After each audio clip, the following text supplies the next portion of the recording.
ലോക്സഭാ തെരഞ്ഞെടുപ്പിന് മുന്നോടിയായി നടന്ന നിയമസഭാ തെരഞ്ഞെടുപ്പുകളിൽ ആധികാരികമായ വിജയത്തോടെ ബി.ജെ.പി. അധികാരം പിടിച്ചെടുത്തിരിക്കുകയാണ്.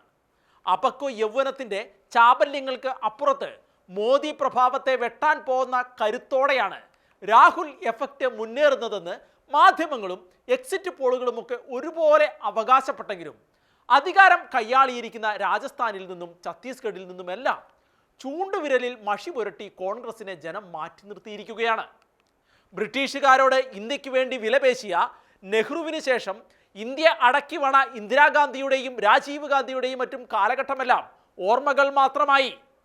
ഇന്ത്യയൊട്ടാകെ കർണാടക, ഹിമാചൽ പ്രദേശ്, തെലുങ്കാന എന്നീ 3 സംസ്ഥാനങ്ങളുടെ ഭരണം എന്ന പരിമിതിയിലേക്ക് ഒതുങ്ങി തീർന്നിരിക്കുകയാണ് ഇപ്പോൾ കോൺഗ്രസ്.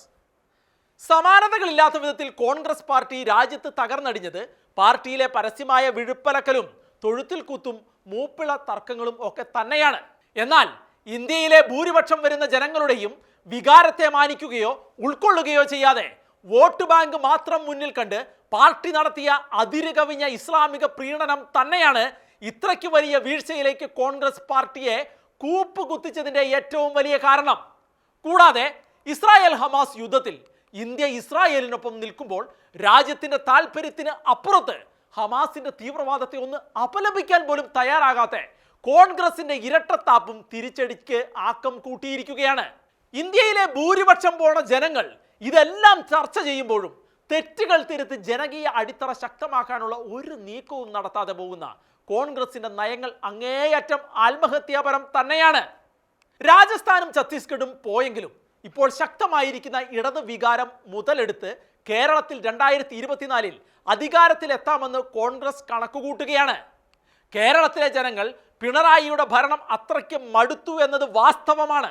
എന്നാൽ കേരളത്തിലും ജയിച്ചു കയറാനുള്ള കോൺഗ്രസിന്റെ സാധ്യതകളെയെല്ലാം ഇല്ലാതാക്കിയിരിക്കുന്നത് കേരളത്തിലെ ഗദർദാരികൾ നടത്തുന്ന അതിരുകവിഞ്ഞ ഇസ്ലാമിക പ്രീണനം തന്നെയാണ്.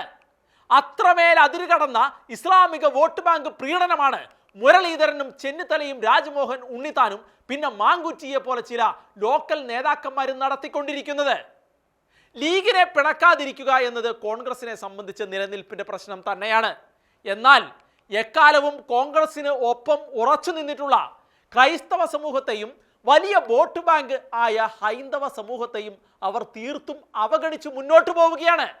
കക്കുകളി നാടകം, പാഠപുസ്തക വിവാദം, ന്യൂനപക്ഷ അവകാശങ്ങൾ തുടങ്ങി ക്രൈസ്തവർ നേരിട്ട പ്രതിസന്ധികളിലൊന്നും അവരോട് അനുഭാവമോ ഐക്യദാർഢ്യമോ കാണിക്കാതെയും ഹമാസിന്റെ ഭീകരവാദത്തെ തള്ളിപ്പറയാതെയും ഇസ്ലാമിക വോട്ട് ബാങ്കിന് മാത്രം അമിത പ്രാധാന്യം കൊടുത്തുകൊണ്ട് നടത്തിവരുന്ന വേർതിരിവ് രാഷ്ട്രീയത്തിന് ശക്തമായ തിരിച്ചടി തന്നെ കോൺഗ്രസിന് കേരളത്തിലും ഏറ്റുവാങ്ങുമെന്ന കാര്യത്തിൽ ഒരു തർക്കവും വേണ്ട.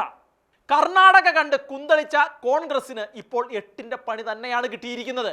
ഇനിയെങ്കിലും തെറ്റുകൾ തിരുത്താൻ തയ്യാറായില്ലെങ്കിൽ 100% വിജയസാധ്യതയുള്ള കേരളവും വീണ്ടും കൈകളിൽ നിന്ന് പോകും. ഈ പറഞ്ഞവയിൽ എന്തെങ്കിലും വാസ്തവം ഉണ്ടോ എന്ന് തിരിച്ചറിയാൻ അധിക കാലമൊന്നും കാത്തിരിക്കേണ്ടി വരില്ല. കേരളത്തിലെ ലോക്സഭാ ഇലക്ഷന്റെ ഫലം തന്നെ അത് തെളിയിക്കും. സ്വന്തം സീറ്റ് ഉറപ്പിക്കാൻ മുരളീധരനും ഉണ്ണിത്താനും നടത്തിയ ഹമാസ് പ്രീണനത്തിന് വലിയ വില നൽകാൻ പോകുന്നത് മറ്റു ലോക്സഭാ മണ്ഡലങ്ങളിലെ കോൺഗ്രസ് സ്ഥാനാർത്ഥികൾ തന്നെയായിരിക്കും. സംശയമുള്ളവർ ഏതാനും മാസങ്ങൾ കൂടി കാത്തിരിക്കുക.